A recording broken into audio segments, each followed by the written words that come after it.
روز 25 سентябр در مجمع عمومی سازمان ملل متحد پرزیدنت آمریکا دونالد ترامپ ايرانро با دخالت در امور دولت‌های دیگر، کشتن تخمی، نزاع، بسوباتی و خرابی متهم کرد.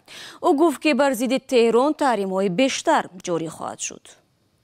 Iran's leaders plunder the nation's resources to enrich themselves and to spread mayhem across the Middle East. رهبران ایران ذخیره‌های این کشور را به خاطر ثروتمندشوی خودشان و رسانیدن ضرر در خاورمیانه و فراتر از این منطقه استفاده می‌برند.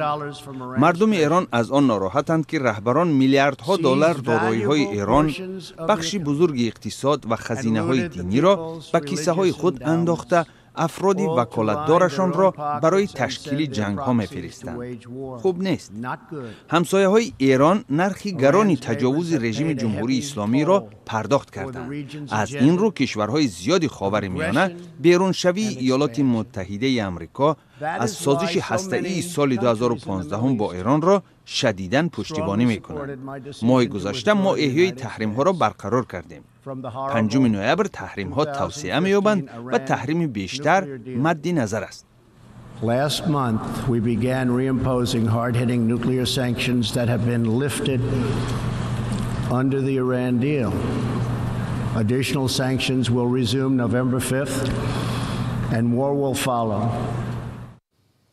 چند بعد از سخنرانی دونالد ترامپ، پرزیدنت ایران حسن روحانی از منبر مجمع کل سازمان ملل متحد آمریکا را با سیاست نادیدگیری سازش‌های بین المللی و تلاشی سرنگون کردن جمهوری اسلامی متهم نمود. تحریم‌های یکجانبه و نامشروع خود نوعی تروریسم اقتصادی و ناقض حق توسعه است.